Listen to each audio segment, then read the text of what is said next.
están? Bienvenidos juntos nuevamente en este especial Congreso Futuro. Estamos reviviendo las exposiciones que cientos de científicos han realizado en Congreso Futuro desde el año 2011 hasta la fecha. Este encuentro con la ciencia y el conocimiento que nació en la Comisión Desafíos del Futuro, presidida por el senador Guido Girardi, integrada por los legisladores Carolina Goiche, Francisco Chaguán, Alfonso Durresti y Juan Antonio Coloma, que cuenta con el respaldo de la Academia Chilena de Ciencias, las distintas universidades, el mundo social, político, privado y público. Estamos transmitiendo este programa en las plataformas de diversas municipalidades de nuestro país. Tenemos una alianza entre el Senado y la Asociación Chilena de Municipalidades. El compromiso siempre ha sido acercar la ciencia y el conocimiento a todos los públicos, a toda la ciudadanía y llegar así a todos los rincones de nuestro país. Nos pueden encontrar en esas plataformas en Congreso Futuro en tu Comuna en línea. Comenzamos entonces la revisión de los contenidos de ciencia, tecnología, humanidades, arte e innovación en este especial Congreso Futuro, revisando los futuros posibles. Vamos a viajar en el tiempo. Nos vamos a quedar con una charla ofrecida en el año 2017 por Karina Yanib. Ella participó en el panel Ciencia Hoy, Medicina del Mañana, con su charla Desarrollo Embrionario. Jefa del Laboratorio Vascular del Instituto de Ciencia Weizmann en Israel, sus investigaciones se centran en el desarrollo vascular, desarrollo embrionario y también en las funciones endoteliales. Sus aportes son una gran contribución para el futuro de la investigación contra el cáncer. En esta charla nos señaló que si nosotros observamos a los embriones, comprenderíamos qué genes se activan en cada proceso, lo que permitiría curar enfermedades. Nos quedamos entonces con Karina Yanib y esta charla de 2017, Desarrollo Embrionario.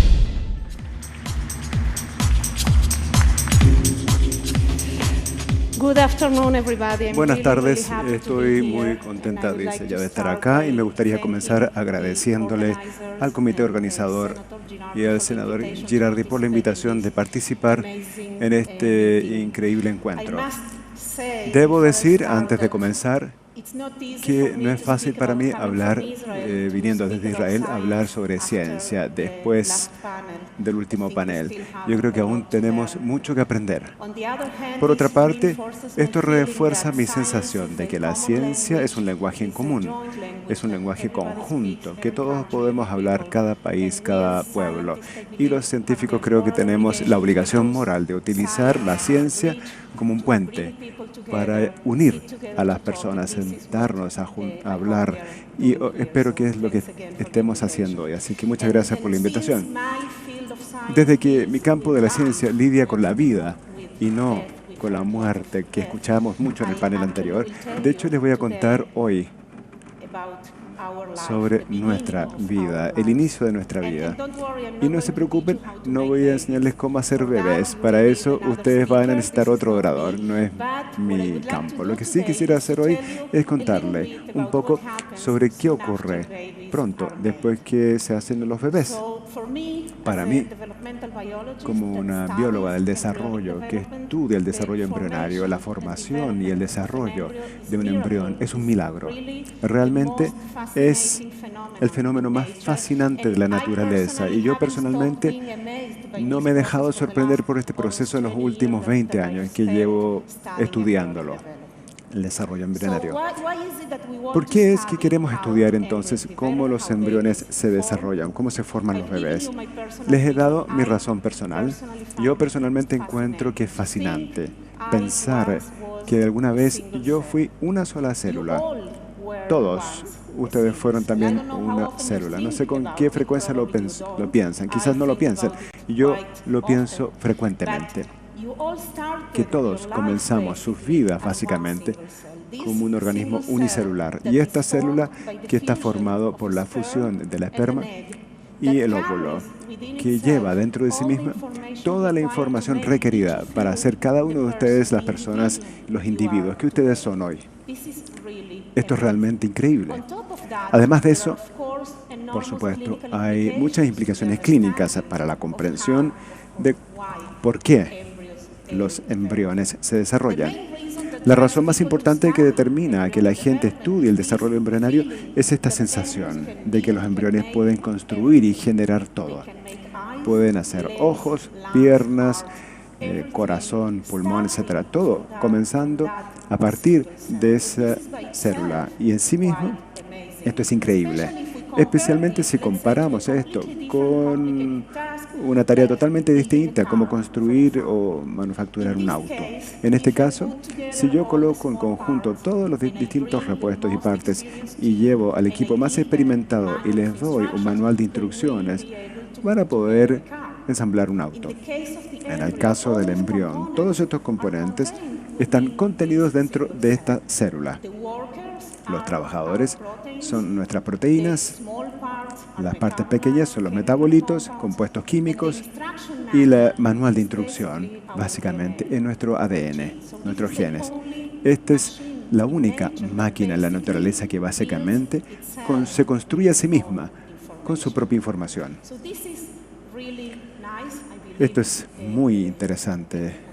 Yo creo que lo pueden ya entender. Pero hay otro tema increíble del desarrollo embrionario y es el hecho que si nosotros vemos a lo largo de la evolución, la mayor parte de los animales se desarrollan de la misma manera. Básicamente todos los animales se desarrollan así.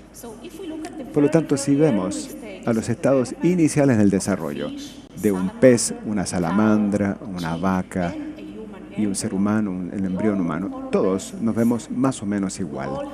Todos tenemos una pequeña estructura y nuestro cerebro, lo que será sorprendente para algunos de ustedes, es muy similar. Nosotros y los peces tenemos un cerebro muy similar al inicio. Si les muestro estas imágenes, por ejemplo, no estoy seguro cuántos de ustedes van a poder decirme cuál de estos es un embrión humano. No les voy a dar la respuesta. Después, si quieren, pueden hablar conmigo. Si quieren, que pueden adivinar. Pero el hecho es que al viendo esto pueden darse cuenta que es difícil decir cuál es el ser humano. Entonces, todos somos muy similares al inicio. Bien, entonces ya sabemos que todos los animales nos desarrollamos de manera muy similar y a la vez sabemos más o menos un poco sobre cómo los embriones se desarrollan. ¿Por qué es tan relevante? Porque nosotros pensamos que el desarrollar los embriones, de hecho, nos pueden enseñar sobre cómo tratar y curar las enfermedades. ¿Y por qué es eso? Porque nuestro cuerpo, cuando vamos a las condiciones patológicas, como le llamamos, cuando sufrimos de alguna enfermedad, no reinventan la rueda. Básicamente, nosotros volvemos y utilizamos exactamente el mismo mecanismo que como embriones los utilizamos para construirnos a nosotros mismos. Por ejemplo, si existe una herida en mi mano y la piel tiene que volver a crecer para sellar esta herida, el mecanismo que los genes y las proteínas que van a estar activadas van a ser exactamente las mismas que el embrión utiliza al inicio para construir la piel en primer lugar. Así que pensamos que si vemos a los embriones y cómo se desarrollan, vamos a comprender cuáles son los genes que se activan en cada proceso. Podemos utilizar entonces este conocimiento para tratar las enfermedades en el futuro. En mi laboratorio decidimos enfocarnos en comprender cómo el sistema cardiovascular se desarrolla. Básicamente, cómo el embrión hace un corazón, la sangre y los vasos linfáticos. ¿Por qué es eso? Además de ser un sistema cardiovascular más importante en nuestro cuerpo, esto de hecho es el primer sistema que se desarrolla durante la embriogénesis, sin un corazón que esté bombeando y sin la sangre que circula. El desarrollo no puede proceder. Y esto puede ser sorprendente para algunos de ustedes, porque algunas personas creen que necesitamos un buen cerebro que funciona para poder desarrollarnos, pero eso no es verdad. Solo hasta que las etapas iniciales del desarrollo nuevamente, lo único que realmente vamos a necesitar es un buen corazón que bombee sangre. Necesitamos sangre porque la sangre es oxígeno y nutrientes. Y solo cuando tenemos este sistema circulatorio establecido, el resto del embrión se desarrolla alrededor de este sistema. Y es por eso que cuando las mayores mujeres van a su primera ecografía durante el embarazo, lo que ven es un pequeño grano de arroz que está bombeando. Y esto es increíble. Si ustedes piensan al respecto, esto es entre la 6ª y 8ª semana de embarazo. Tenemos un pequeño grano de arroz que es el tamaño del corazón, que es sangre que está bombeándose. Y el resto del embrión, incluyendo el cerebro, hígado, páncreas, se va a desarrollar alrededor de este sistema circulatorio. Es por eso que hemos decidido enfocarnos en este sistema. Pero además de eso, si nosotros vemos las causas más importantes de muerte en el mundo occidental, este es el de Estados Unidos, pero es verdad también para la mayor parte de los países occidentales, la causa más importante involucra lo que llamamos las enfermedades cardiovasculares, corazón, el infarto, cáncer, que como les voy a mostrar en un minuto, también es una enfermedad vascular. Nosotros pensamos que si comprendemos cómo los embriones generan los vasos linfáticos y la circulación, podemos tratar algunas de estas enfermedades. Ahora, ¿por qué se da esto? Porque para poder tratar estas enfermedades, a veces queremos estimular el crecimiento de los vasos sanguíneos y a veces queremos detenerlo. Es lo que llamamos los dos lados de una moneda, de la misma moneda. Por ejemplo, veamos un ataque al corazón. Este es el corazón que tiene un infarto del corazón. Y en este caso lo que ocurre a esta persona es que debido a una razón genética o quizás debido a su nutrición, una de las arterias del corazón se tapó. Toda el área negra que ven ahí en pantalla básicamente son los músculos. Esta parte del corazón no puede funcionar, ya no se puede contraer ni puede impulsar la sangre. Por lo tanto, el resto del corazón, que aún está saludable, tiene que trabajar mucho más duro para poder seguir entregar la cantidad de sangre que necesitamos. A veces es posible, a veces no lo es. Así es que básicamente lo que la medicina tiene que ofrecernos ahora es una cirugía de bypass, que es una cirugía bastante común en la actualidad. Muchas personas tienen un bypass, tienen el ataque al corazón y básicamente tomamos una arteria de la pierna usualmente y la trasplantamos en esta área. Nosotros pensamos que si supiésemos cómo, por ejemplo, hacer crecer nuevos vasos sanguíneos en esta área, potencialmente podríamos salvar el corazón sin tener que pasar a través de esta cirugía. Veamos lo opuesto. ¿Cuándo es que queremos detener el crecimiento de los vasos sanguíneos? En el caso del cáncer. ¿Por qué? Porque los cánceres son muy inteligentes y lo primero que los tumores hacen para poder sobrevivir de mejor manera es rodearse a sí mismos con una gran red de vasos sanguíneos, porque quieren tener más oxígeno, más sangre, más nutrientes de los tejidos circundantes. Como pueden ver acá, ya pueden imaginar que si supiésemos cómo detener el crecimiento de estos vasos sanguíneos, potencialmente podríamos matar el tumor. ¿Quién va a enseñarnos cómo dejar de tener este crecimiento? ¿Cómo estimular y estimular, por otra parte, el crecimiento de los vasos sanguíneos? Bueno, la respuesta es desarrollando embriones. Y también a través de las peces, salamandras, nosotros todos nos vemos más o menos igual. En mi laboratorio utilizamos este pez cebra. Estos pequeños peces, les voy a mostrar después, son muy similares a nosotros. Los utilizamos primero que nada porque son bonitos, véanlos, son muy lindos para poder hacerlos crecer en el laboratorio, pero no es la única razón. Sus embriones, y es realmente lo que utilizamos, son muy pequeños. Aquí pueden ver cuán pequeños son comparado con este centavo. Además de ser pequeños, y para nosotros significa que son fáciles de manipular, son transparentes y se desarrollan fuera de sus madres, básicamente en nuestros laboratorios, en matraces donde podemos ver y podemos colocarlo bajo el microscopio.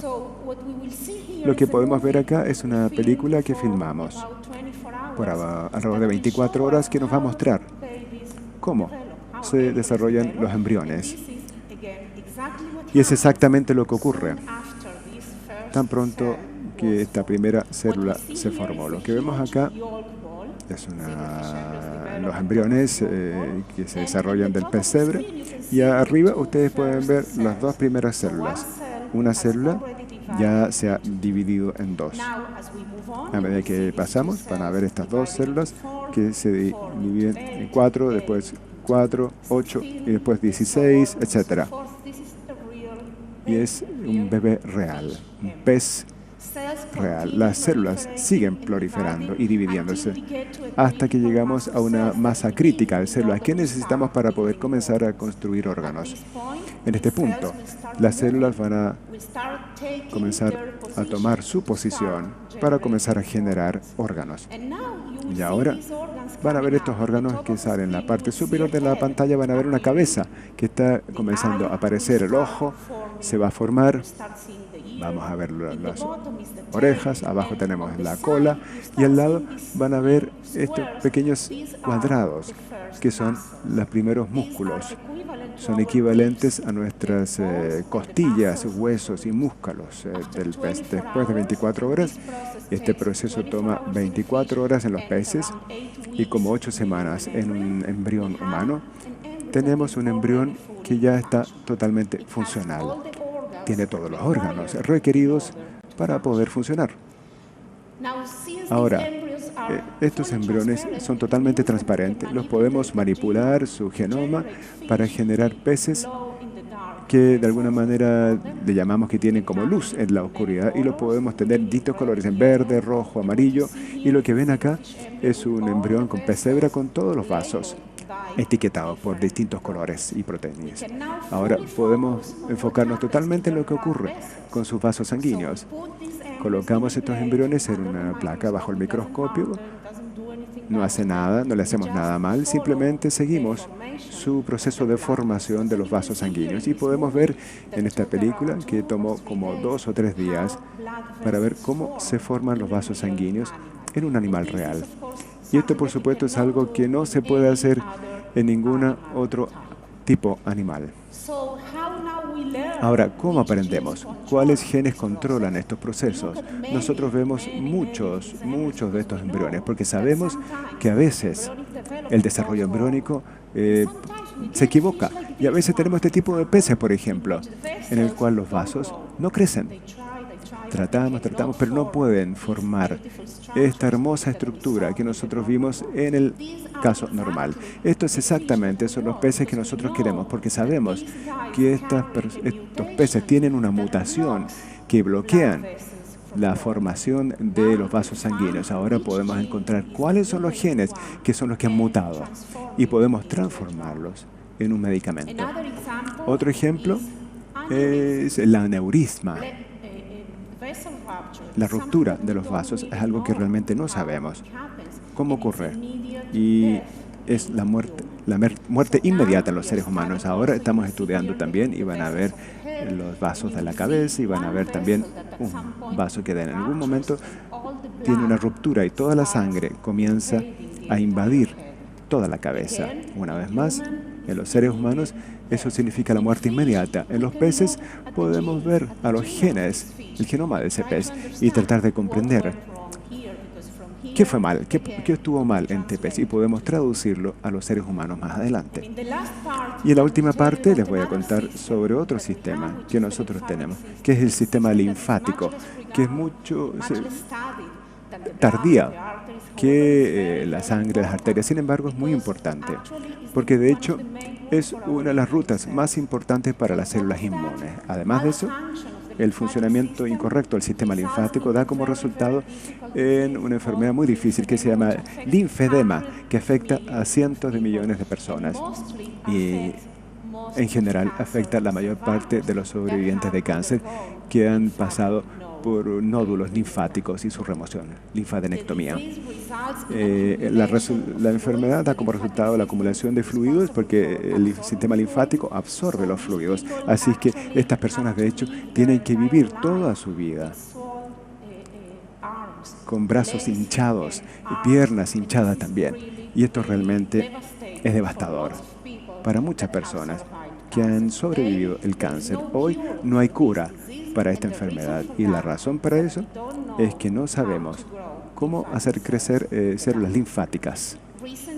Recientemente, en nuestro laboratorio, sin embargo, nosotros hemos podido utilizar estos peces que les acabo de mostrar para por primera vez encontrar una manera para poder generar estas células en un cultivo que ahora podemos desarrollar en algo que se pueda utilizar para un trasplante. Y creo que este es el significado real para comprender cómo Podemos ir desde un pez hasta ser humano, desde un embrión hasta un adulto. Así es que en la actualidad, en la vida diaria, en un laboratorio, siempre tratamos de volver a este embrión. Y lo vemos, no importa si es un pez cebra o un embrión humano. No trabajamos con embriones humanos, pero sí con peces. Y es lo mismo. Y lo podemos ver como un puzzle, lo podemos construir, lo podemos separar, podemos aprender mucho de estos embriones.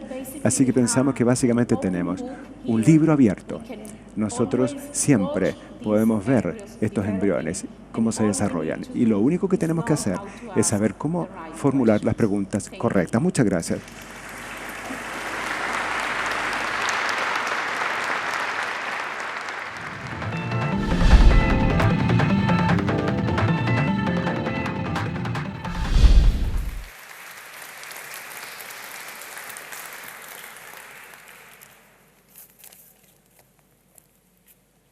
Muchas gracias a los organizadores por la invitación y tener el honor de compartir este panel con tres grandes expertos y con nuestra presentadora María Teresa. Muchas gracias también por la presentación que hiciste, María Teresa. Y bueno, el tema de este panel es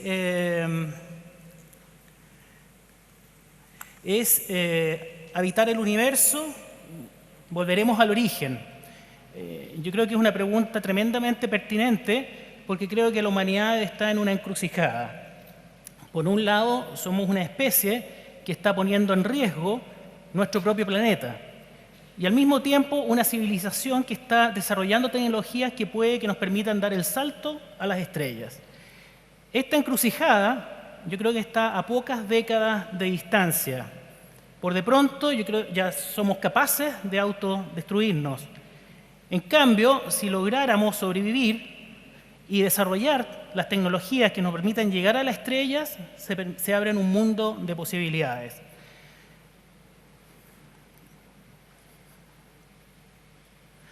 Bueno, ya estamos llenando nuestra atmósfera con dióxido de carbono, que probablemente es una de las razones del calentamiento global de manera significativa, al nivel de cerca de 1 grado por siglo desde el comienzo de la revolución industrial, y noten que en el año 2015 respecto al año anterior la temperatura aumentó en 0,3 grados, lo cual es tremendamente preocupante.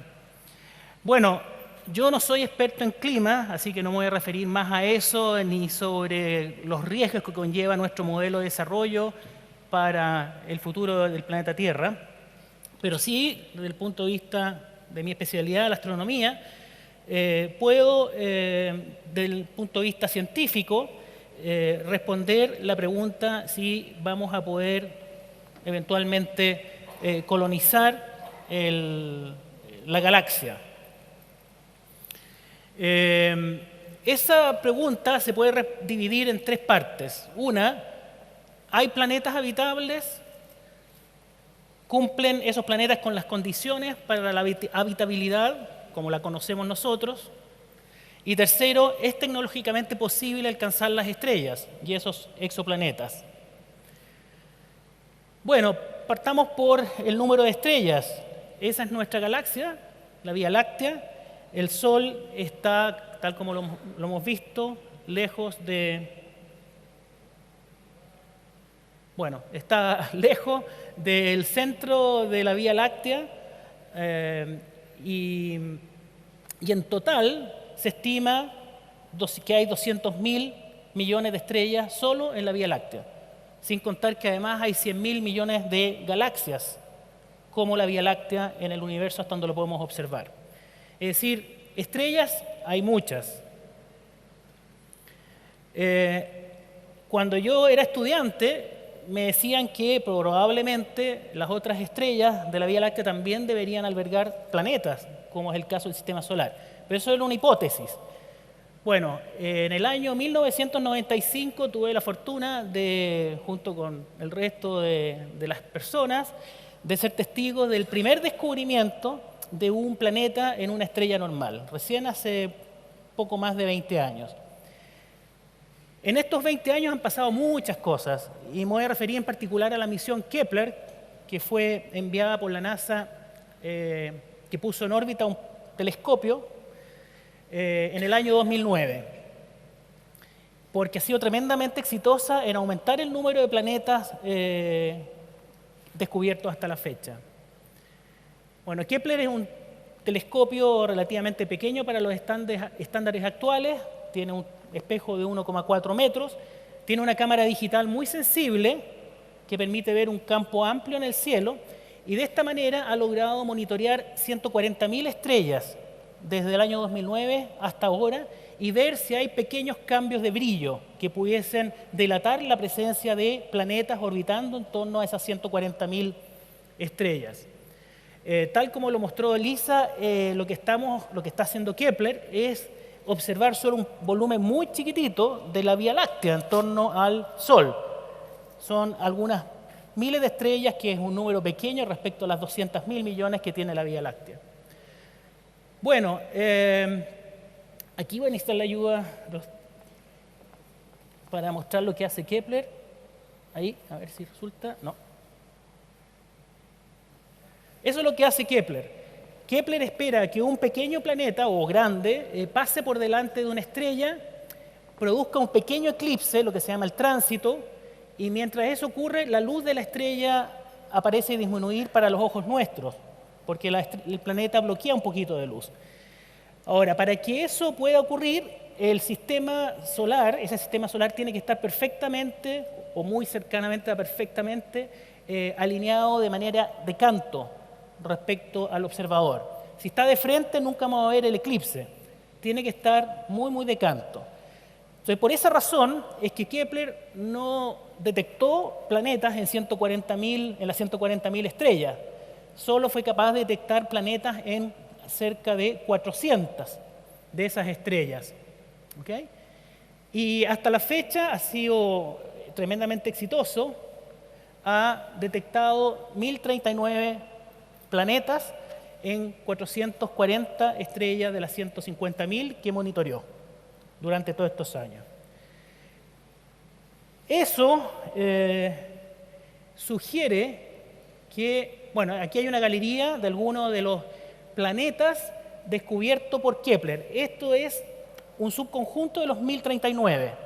Son aquellos que son cercanos a la masa de la Tierra y tamaño de la Tierra, que son más parecidos a nosotros, y además que están a una distancia adecuada del centro de la estrella, en la zona angosta, en donde el agua puede estar en forma líquida.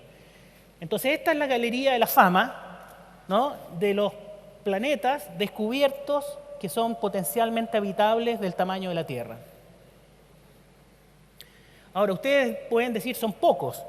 Aquí estamos hablando de 16 planetas del tipo Tierra habitables descubiertos hasta la fecha. Sin embargo, recuerde que para poderlos encontrar tiene que estar justo de canto. Los planetas chicos son muy difíciles de detectar, los planetas tipo Júpiter son mucho más fáciles porque son más grandes y bloquean más luz de la estrella. Este es el caso de los planetas descubiertos por Kepler que más se parece a la Tierra. Está a 470 años luz y tiene un 10% más de masa y de tamaño que nuestro planeta. Por ahora se muestra solo como celeste, porque no estamos en condiciones de tomar imágenes de la imagen de la superficie de ese planeta. Pero eventualmente, con los telescopios que vienen a Chile, los telescopios que se mencionaron, 40 metros, 24 metros, es posible empezar a ver detalles y características de las atmósferas de esos planetas. Como les decía, esto les puede parecer números muy pequeños, 16 planetas tipo Tierra en la zona habitable. Pero si uno corrige por el hecho de que solo estamos siendo capaces de detectar solo los sistemas de canto y que estamos siendo capaces solo de detectar unos poquitos planetas tipo Tierra, que son los pequeños y más difíciles de detectar, se estima que debieran haber, se perdió un 4 a la izquierda, ¿no?, 40.000 millones de planetas tipo Tierra habitables en la Vía Láctea. O sea, por número de planetas tipo Tierra, pareciera que está la posibilidad de colonizar el universo. Bueno, esta no es la única condición para que sea un planeta habitable. Tienen que haber, estas son las condiciones generales para que un planeta sea habitable. Tiene que tener nutrientes, energía y, lo más importante, agua líquida. Los nutrientes sabemos que están presentes prácticamente a donde observamos en el universo. Están presentes en el cometa Chury, ¿no? Que fue recientemente observado por ESA. Se ven moléculas orgánicas. Philae es el aterrizador que logró tomar algunos datos sobre la información de la superficie del cometa y estudiar su composición química. Una verdadera proeza tecnológica llevada a cabo por la Agencia Espacial Europea. Discos protoplanetarios. Estos son sistemas solares como el nuestro, como se estaba formando el nuestro hace 4.500 millones de años. Este no es el sistema solar, pero es algo parecido en la constelación de Tauro, y es un sistema observado por el radiotelescopio ALMA desde Chile. Y aquí podemos ver en el centro la protoestrella y rodeado de un disco desde donde se están formando los planetas. Y esas bandas oscuras son justamente los planetas gaseosos grandes, tipo Júpiter, tipo Saturno, que se han alimentado del gas de este disco para ir formándose. Por lo tanto, esas bandas oscuras son evidencia de que se están formando allí planetas gaseosos grandes. Bueno, en estos lugares también se encuentran moléculas orgánicas. Nubes moleculares que llenan el espacio entre las estrellas en la Vía Láctea. Son nubes ricas en moléculas orgánicas. Por lo tanto, los nutrientes, los elementos necesarios para la vida están presentes en muchas partes en la Vía Láctea. El agua parece ser el requerimiento más restrictivo, el agua líquida que abunda en nuestro planeta. Ese es el factor clave que guía las exploraciones de mundos habitables en este momento, ya sea a nivel de exoplanetas o incluso dentro de nuestro propio sistema solar. La búsqueda de agua parece ser la clave para que pueda emerger vida como la que conocemos, porque los otros elementos, los nutrientes y la energía están presentes en todas partes. Los planetas siempre están orbitando, prácticamente siempre orbitando en torno a estrellas que son fuentes de energía. O sea, energía tenemos, nutrientes tenemos y el agua líquida no es tan fácil de encontrar. Marte, por ejemplo, nuestro vecino, parece que tuvo mucha agua en el pasado. No parece muy hospitalario hoy en día. Sin embargo, las observaciones que ha hecho la NASA recientemente indican de que en el pasado, que actualmente hay lechos de ríos secos. Incluso evidencia que pudiesen haber habido océanos en el pasado. Algo pasó con Marte que hizo que esa agua desapareciera de la superficie. Incluso en septiembre pasado la NASA hizo un importante anuncio que no solo indica que Marte pudo haber tenido agua en el pasado, sino que además agua contemporánea, agua actualmente, que emana debajo de la superficie de Marte, que aflora en ciertas circunstancias. Ahí está, un cerro del cual ustedes pueden ver de que ha fluido líquido hacia las zonas más bajas. Y aquí podemos ver en este video, que es una secuencia de imágenes, cómo la superficie alrededor de esos cerros va cambiando justamente por los flujos de un líquido. Y los estudios que hizo la NASA indican que ese líquido sería agua muy salada. Así que agua en Marte hay, aunque en pequeñas cantidades, como si Marte estuviera transpirando un poquito cuando lo someten a mucho calor. Agua en otros lugares en el sistema solar, se sospecha que en las lunas de Júpiter y Saturno pudiesen darse las condiciones para que exista el agua líquida bajo la superficie de algunos de los satélites de Júpiter y Saturno. La zona habitable a la cual me referí es la zona, el rango de distancia, si quieren, desde la estrella, donde el agua puede estar en forma líquida en la superficie de ese planeta. Por ejemplo, si se fijan de las 5 estrellas que hay al lado izquierdo verticalmente, la del centro, la del medio, es amarilla como el Sol. Bueno, la franja azul es donde el agua puede estar en forma líquida y afortunadamente allí donde estamos, no es coincidencia. La Tierra está en el medio de esa franja, que es lo que se llama la zona habitable. En el futuro, tal como se mencionó hace un rato, el Sol va a aumentar su tamaño, va a ir aumentando su luminosidad y eventualmente esa zona habitable se va a ir desplazando hacia afuera. Y por lo tanto la Tierra va a quedar fuera de la zona habitable en algunos millones de años más, varios cientos de millones de años más. Bueno, esas son las zonas habitables. Depende de la temperatura de la estrella. Si una estrella como la que está abajo, que es roja, es fría, la zona habitable debe estar más a la izquierda, más cerca de la estrella y viceversa. Bueno, hasta el momento tenemos 16 planetas identificados tipo Tierra que están en esta zona habitable, principalmente por el trabajo, la investigación de la misión Kepler. Aquí están algunos de ellos, y tal como les anticipé, se estima que hay 40.000 millones de esos planetas tipo Tierra habitables en nuestra Vía Láctea. Es decir, tenemos muchas estrellas, tenemos muchos planetas potencialmente habitables. La pregunta que sigue es, ¿podemos colonizar el universo? ¿Podemos transformarnos en una civilización galáctica? Bueno, Einstein nos pone muchas limitaciones. Aunque pudiésemos, en este momento, con la tecnología que tenemos, las naves espaciales pueden desplazarse a un 10 milésimo de la velocidad de la luz, que es la máxima velocidad que podemos alcanzar. A esa velocidad actual, un 10 milésimo de la velocidad de la luz, nos tomaría 40.000 años en llegar a la estrella más cercana. Si lográramos imprimirle a esta nave espacial la mitad de la velocidad de la luz, como para que los viajes interestelares sean posibles, necesitaríamos 2.000 veces la energía que consume la Tierra durante todo un año. Así que es muy difícil llegar a las estrellas, es muy difícil conseguir esa energía, es muy difícil alimentar a esas tripulaciones durante todos los años que van a durar esos viajes. Es muy difícil que se reinserten en la Tierra posteriormente, porque Einstein nos indica que el tiempo va a transcurrir más rápido aquí en la Tierra que en la nave espacial.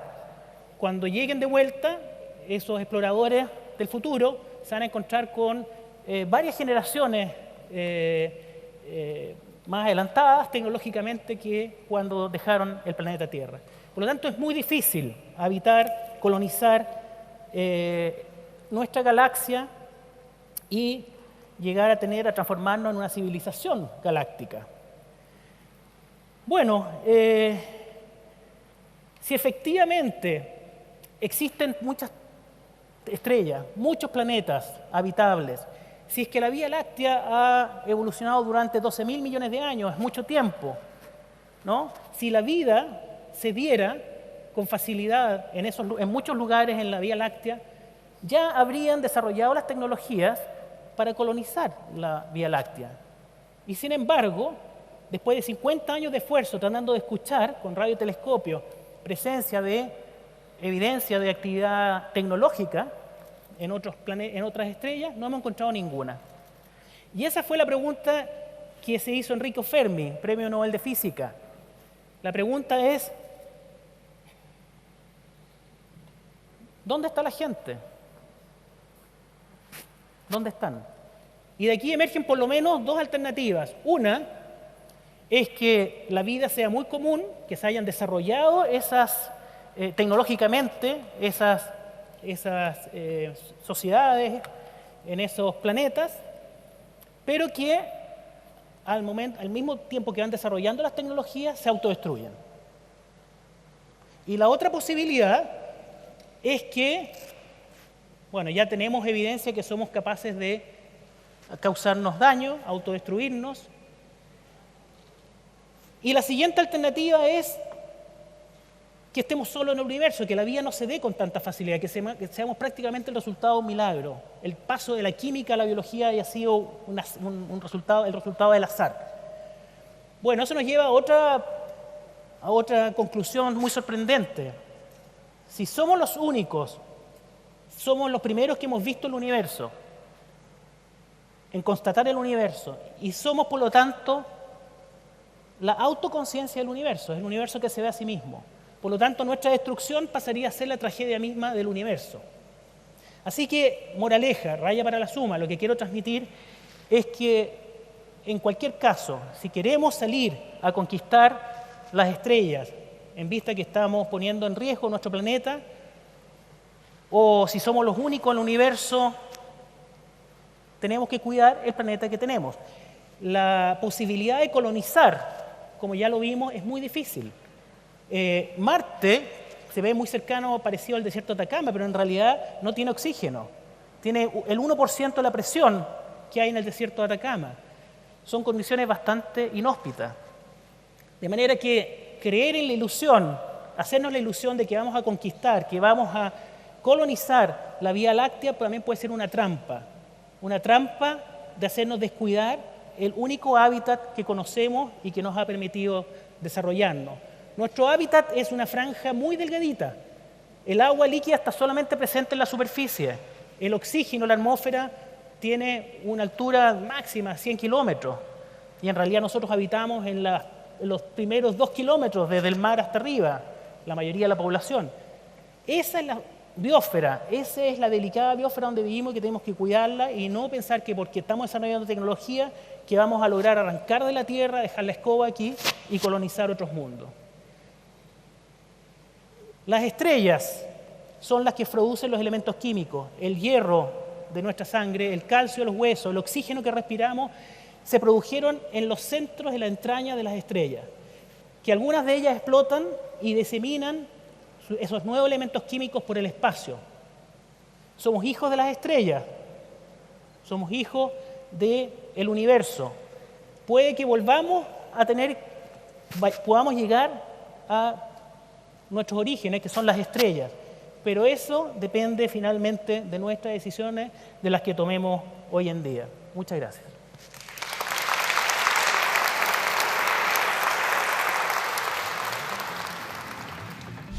Ahí estábamos revisando la charla del astrónomo chileno, Premio Nacional de Ciencias Exactas 2015 y además presidente de la Fundación Chilena de Astronomía, Mario Amoy, quien ofreció esta charla en el año 2016.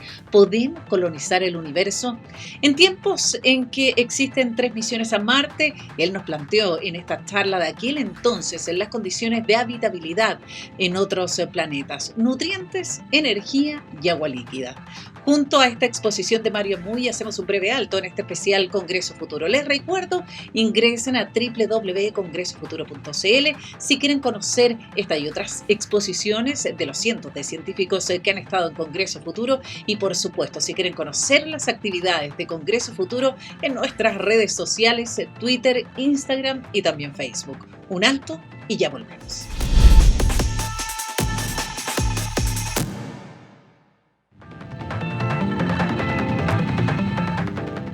Ya estamos de regreso en este especial Congreso Futuro, revisando los futuros posibles, las ideas, las preguntas, las respuestas de cientos de científicos que han participado en este encuentro con la ciencia y también con el conocimiento que llega a todos los rincones de nuestro país y que no solo se realiza en Santiago, sino que también en diversas regiones de Chile cada mes de enero desde el año 2011 hasta la fecha. ¿Recuerdan ustedes qué es lo que ocurrió en el Mundial de Brasil 2014? En el Mundial de Brasil 2014, el puntapié inicial lo dio un hombre parapléjico que portaba un exoesqueleto. Ese exoesqueleto fue desarrollado por el doctor en ciencias Miguel Nicolelis. Él participó en Congreso Futuro en el año 2016 con su charla Inteligencia Artificial, Camino hacia una Superinteligencia. Considerado uno de los 20 científicos más importantes del mundo y cuya línea de investigación se centra en desarrollar técnicas para integrar el cerebro humano a las máquinas. Queremos invitarte a revisar esta exposición del doctor Miguel Nicolelis, que nos señaló que el centro del universo no es el Sol, sino que la mente humana. Aquí está la charla Inteligencia Artificial, Camino hacia una Superinteligencia. Muchas gracias. Buenas tardes. First of all, I would like to thank the Chilean government, the Chilean Senate, the Chilean president, and the organizers of this meeting for this wonderful invitation to be here with you again in Chile. Estoy feliz de estar en Chile, en Santiago. Tengo buenos amigos aquí en el público y varios invitados distinguidos de este país tan lindo. Me gustaría empezar diciendo que en la primera jornada y durante el primer panel escuché charlas tan lindas sobre el universo, sobre exoplanetas, y sobre los descubrimientos que estamos haciendo con una nueva forma de ver las galaxias y el cosmos. Y vamos a cambiar un poco de tema para hablar sobre otro universo, no el que está por encima de nosotros, sino que el que está en nuestras cabezas. Para la mayoría de ustedes puede ser sorpresa que el universo que nosotros tenemos dentro es incluso más complejo que el que está por encima de nosotros. Yo llamo que nuestro universo es el creador de todo, porque es de nuestro cerebro que todo surge, lo que nos define como seres humanos. Todo lo que compartimos en nuestras vidas surge del cerebro, y toda la información generada por cualquier ser humano que nunca ha vivido vive ahora en el cerebro. Nuestro arte, ciencia, las creencias, miedos, amores. Incluso, a mí me gusta decir que lo que experimentamos es solamente el universo humano creado por el cerebro. Como tal, voy a dejar de lado la primera pregunta del panel al decir que yo, como neurocientífico, creo firmemente que no habrá máquina digital que pueda superar o reemplazar nuestros cerebros. Nuestros cerebros están protegidos. Nuestra humanidad no se puede simular porque fue generado por otro proceso, un proceso de evolución, y no se puede reducir a un algoritmo o a una tecnología. La tecnología es solamente una proyección de nuestra capacidad de abstracción. Es solamente esto, y no nos puede reemplazar. Les pido perdón a Silicon Valley porque esto no va a pasar. Como científico, somos casi como astrónomos porque vamos a la caza de tormentas, pero buscamos otras tormentas, las tormentas cerebrales. Y la gente siempre habla de las tormentas cerebrales, pero muy poca gente ha visualizado cómo es esa tormenta. Lo que ven aquí a la izquierda era la primera vez que pudimos grabar 100 células cerebrales en un mono vivo que tenía que decidir qué quería hacer, cómo moverse la mano en un espacio. Ese es un ejemplo de una tormenta cerebral, y yo les voy a enseñar cómo suena esa tormenta en un mono. Esas son 100 células. Pero sería lo mismo en el cerebro de ustedes. Es el sonido único de un primate que creó todo. Como les dije, la tecnología no nos va a reemplazar, pero la tecnología sí tiene lugar en nuestras vidas para la mejora de la humanidad. Y voy a hablar de esto, cómo podemos combinar la tecnología con la inteligencia humana para lograr los objetivos que cuando yo estudiaba medicina hace 30 años, mis profesores habrían dicho que sería imposible.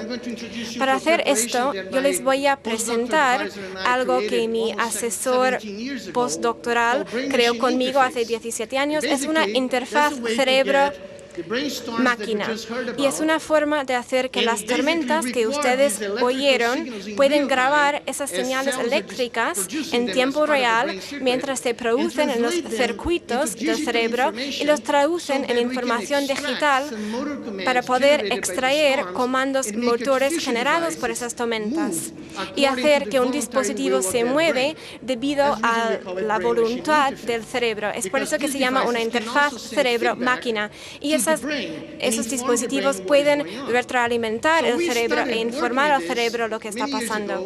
Trabajamos con esos dispositivos en los años 90, y yo les voy a enseñar un experimento en el que los monos podían utilizar los cerebros voluntariamente para controlar un dispositivo. Yo digo que ese fue el día en el que el cerebro se liberó de los límites físicos del cuerpo y podía actuar sobre el mundo mismo. Lo que van a ver es un mono que aprende un videojuego. No me sirve mi láser.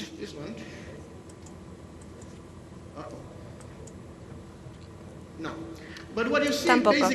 Bueno, ese es el paradigma. Hay un mono que aprende a jugar un videojuego Y mientras aprende a jugar, grabamos la actividad en la corteza motora que genera ese movimiento y lo enviamos a un ordenador para transformar esta información en señales digitales y extraer los comandos que pueden ser utilizados para que un brazo robótico se mueva. Y nadie sabía cómo iban a reaccionar los monos en ese entonces. Entonces les enseño el primer mono que fue exitoso en hacer esto y se convirtió en un mono muy exitoso. A ella le encantaba jugar, ella usa esa palanca, ese mando, y cuando se mueve la palanca exitosamente, ella recibe un poco de jugo de naranja y los monos harán todo por un poco de jugo de naranja. Y ella jugaba ese videojuego y grabábamos la tormenta cerebral eléctrica que se generaba en el cerebro medio segundo antes de que ocurra el movimiento. El cerebro contiene el código de movimiento. Nosotros enviamos ese código a una máquina que lo transforma en un comando digital que un robot podría entender. Un par de minutos después de que se hiciera ese video, le hicimos trampa. Sacamos ese mando, prendimos el vínculo entre esa interfaz cerebro-máquina y le enseñamos al mono que solamente al pensar en controlar ese dispositivo, ella podría recibir un poco de jugo de naranja.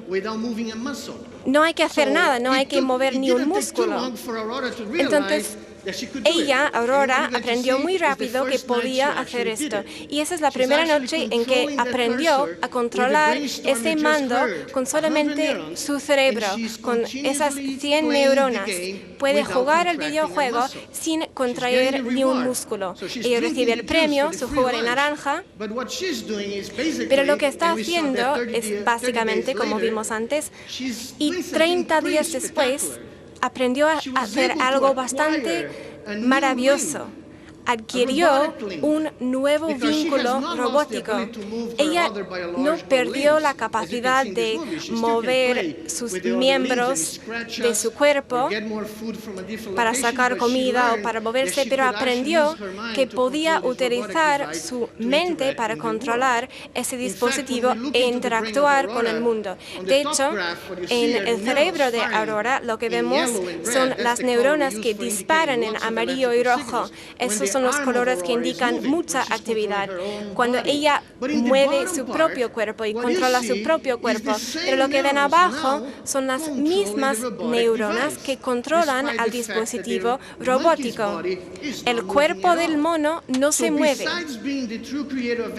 Es decir, el cerebro es no solamente el creador de todo, sino también asimilador de todo, porque todo con el que interactuamos, las pelotas de fútbol, las bicicletas, nuestros seres queridos, todo se asimila en el cerebro y el cerebro se expande hasta el límite de la última capa de átomos controlados por el cerebro para tener impacto en el mundo. No somos seres estáticos y nuestra definición de ser, de existir, es bastante plástico y flexible. Cuando aprendí eso, yo acuñé eso como una teoría. Y no hay que decir al público sobre la teoría Pelé, porque todos conocen al jugador. Era ese señor Pelé, no era Maradona ni nadie más. Y si tuviera oportunidad de grabar la corteza de Pelé, yo encontraría no una representación como ven en la gráfica, un señor que jugaba 1300 partidos. Yo encontraría un híbrido, solamente una pelota y un pie asimilado, porque yo creo que la pelota era una parte íntegra de él mismo, era una parte del ser mismo. Y descubrimos que el cerebro es bastante flexible. Yo les voy a demostrar qué tan plástico puede ser un cerebro. Yo estudié con Eric Thompson recientemente, un estudiante postdoctorado, y podemos utilizar esas ratas para crear una experiencia de percepción que no existe en los seres humanos. Como bien saben, los mamíferos no pueden detectar infrarrojo y tampoco el calor de infrarrojo, pero entrenamos a las ratas a tocar una luz que para nosotros es invisible, la luz infrarroja. Creamos una prótesis en la que un sensor infrarrojo se coloca en la cabeza del animal y ese sensor puede detectar la luz infrarroja con 360 grados y cuando se detecta un pulso eléctrico se envía a la corteza táctil del animal y lo que aprendimos era que en solamente 3 días este animal empezaba a seguir la luz infrarroja al tocar, no al ver. Entonces, esas ratas aprendieron a hacer esto y van a ver una pequeña luz. Este video se grabó con una cámara infrarroja y lo que ven es que incluso cuando esa luz está en la parte trasera del animal, se puede mover porque tiene la capacidad a través de su corteza y su premio en este caso era solamente un poco de agua porque las ratas toman mucha agua. Lo que escuchan es el pulso eléctrico que se envía a la corteza táctil para que la rata siente la luz en vez de ver la luz.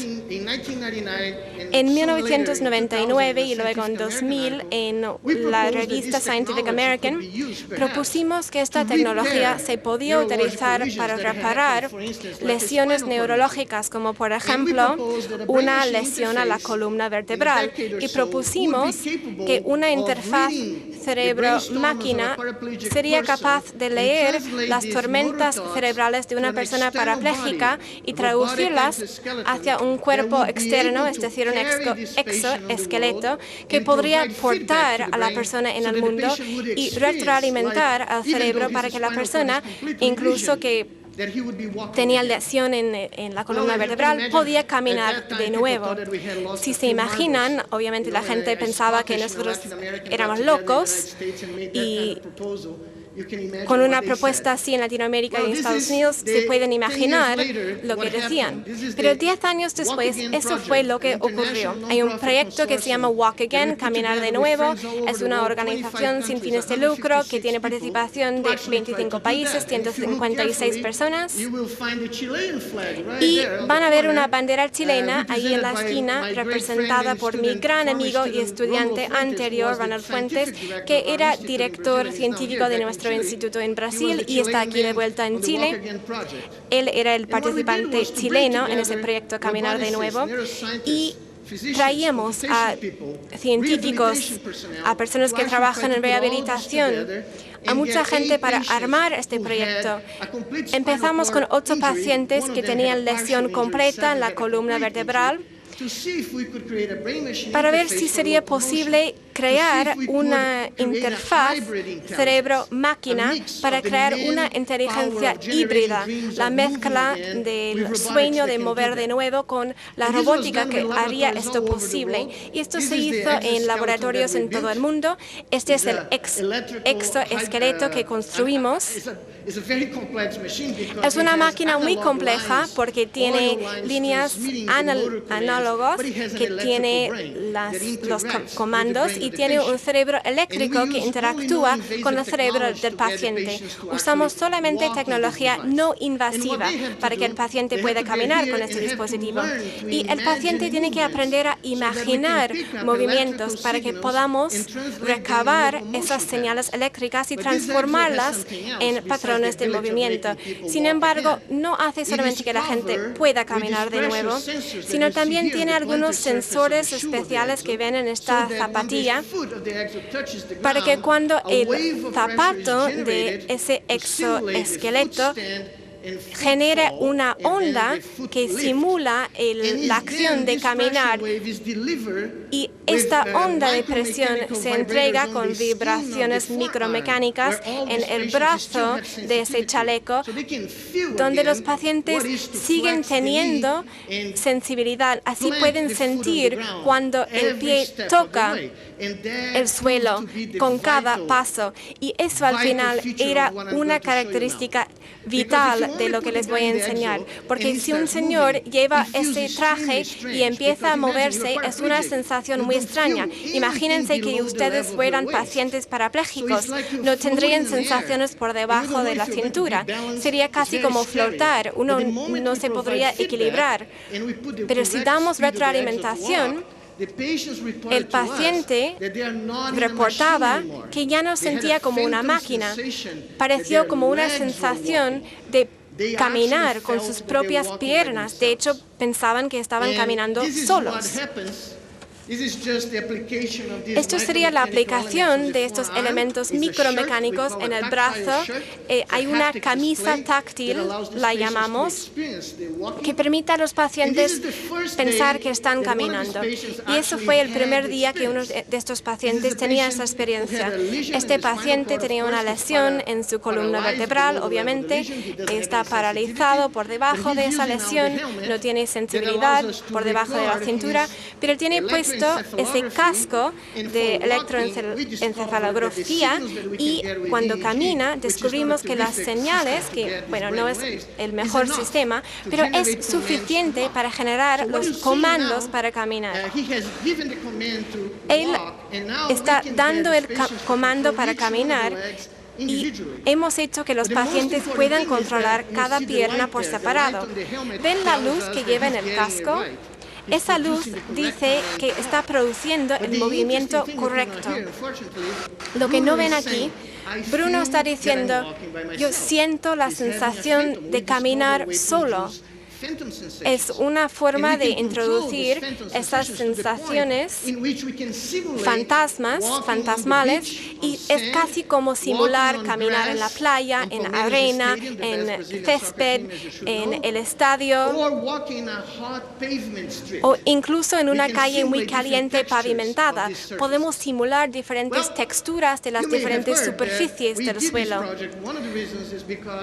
Uno de los motivos para hacer este proyecto era que en la ceremonia de apertura, Brasil quería subrayar el hecho de que es un nuevo país, que no es un país que sufre de estereotipos, solamente fútbol. Bueno, los alemanes ganaron ese día durante esa Copa Mundial, pero el fútbol, la música, queríamos enseñar que somos más de esto, que somos de ciencia, que con la colaboración de colegas y amigos en todo el mundo podemos generar ciencia para el beneficio de millones de personas. Por lo que sugerimos a FIFA y al gobierno de Brasil que queríamos lanzar la Copa Mundial con nuestro traje. Y lo que van a ver, FIFA no me permite usar las imágenes del momento en que el señor pateó la pelota, porque quieren que paguemos por esas imágenes. Se les olvidó que a veces tenemos celulares en nuestros bolsillos, ¿verdad? Y el paciente que pateó la pelota, él practicó 57 veces, y 56 de esas pateas las marcó. Y era incluso mejor que el equipo brasileño durante la Copa Mundial. Pero lo que van a ver, la última patea de Julián, antes de salir al estadio, antes de 75.000 personas y 1.000 millones de personas en el público, y él es un parapléjico completo, no tiene ninguna sensibilidad ni en el torso ni por debajo de la cintura. Y lo que van a ver es un gesto bastante humilde, pero es un gesto bastante grandioso. Colocan la pelota, hay mucha luz que subraya la interfaz cerebro-máquina, y patea la pelota. Y en el mejor momento para mí, más conmovedor de esta experiencia, era que empezó a celebrar y está gritando, yo sentí la pelota. Y esa fue la meta, no solamente mover, sino también tener sensación y restaurar su dignidad como ser humano. Y esto es lo que puede hacer la tecnología para nosotros. Sin embargo, la mayor sorpresa, y termino con esto, vino un par de días después, cuando hicimos un examen neurológico de rutina con todos los pacientes que habían entrenado durante 6 meses con ese dispositivo. Cuando hicimos ese examen, probamos la sensibilidad táctil en el nivel de la lesión y por debajo, y también el desempeño motor en la lesión y por debajo de la lesión. Al principio, cuando hacíamos esos exámenes, los pacientes no tenían sensibilidad ni movimiento por debajo de la lesión. 6 meses después, en promedio, esos pacientes habían recuperado 5 dermatomes de sensibilidad, es decir, podían sentir sus propios cuerpos después de entrenar crónicamente 1 hora al día con esos dispositivos durante 6 meses. 5 dermatomes, es decir, podían sentir no solamente sus piernas, sino también una sensación víscera que habían perdido. Es bastante importante para el control de funciones fisiológicas. Lo que más nos sorprendió era el examen motor.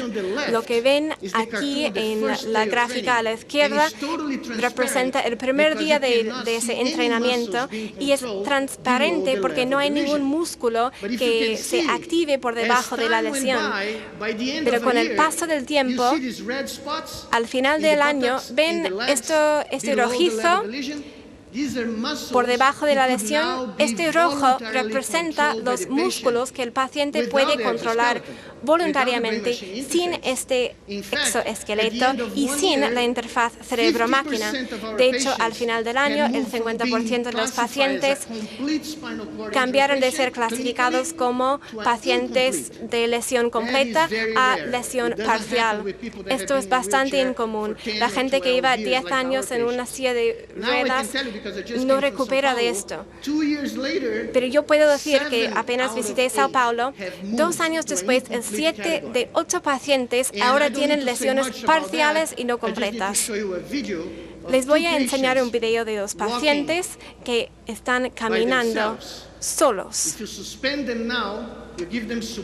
Si podemos prestarles un apoyo, estos pacientes que llevan 12 y 14 años con lesiones en la columna vertebral van a ver ahora cómo pueden tomar pasos solos. Esa es la otra paciente, un caso un poco más dramático. Pueden ver cómo ella toma el paso. Y esto es porque el cerebro es bastante plástico. Nuestra hipótesis es si tienen un diagnóstico clínico como lesión completa, pero a lo mejor algunas conexiones nerviosas sobrevivieron y este entrenamiento podía activar esas conexiones nerviosas. Y esto es sin precedentes en la historia de esas lesiones. Y yo soy muy feliz de compartir esto con ustedes. Este solamente es el principio. Hoy en día podemos diseñar no solamente una interfaz cerebro-máquina, sino podemos contar con la colaboración de varios individuos en una interfaz compartida, como por ejemplo con los monos. Voy a terminar enseñándoles la primera vez que 3 monos colaboraron en una sola interfaz para mover un brazo virtual para conseguir el jugo que querían. Lo que ven con esos 3 puntos es el resultado de 3 cerebros para mover ese punto negro que representa la muñeca del brazo virtual para conseguir el jugo que querían. Mi respuesta para ustedes es, la tecnología nos va a reemplazar, pero el futuro, como dijo la presidenta el otro día, va a ser una historia humana. Vamos a aprovechar la tecnología para curar y expandirnos, pero este es nuestro universo y así será.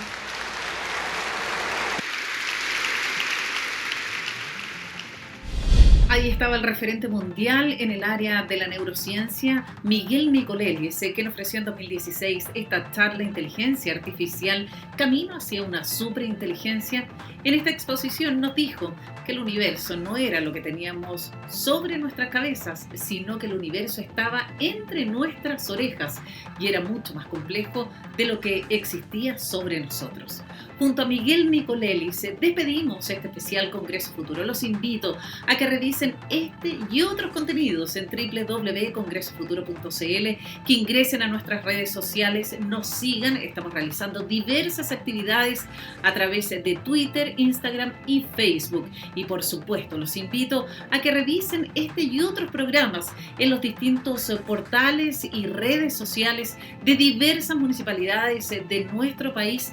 Todo esto a través de Congreso Futuro en tu comuna en línea. Ahí nos van a encontrar con este y otros contenidos. Todo esto gracias a la alianza entre el Senado y la Asociación Chilena de Municipalidades en este compromiso de acercar y democratizar la ciencia y el conocimiento. Soy Jessica Soto Huerta, muchas gracias por habernos acompañado y los dejo invitados a que nos juntemos en una próxima edición de este especial Congreso Futuro.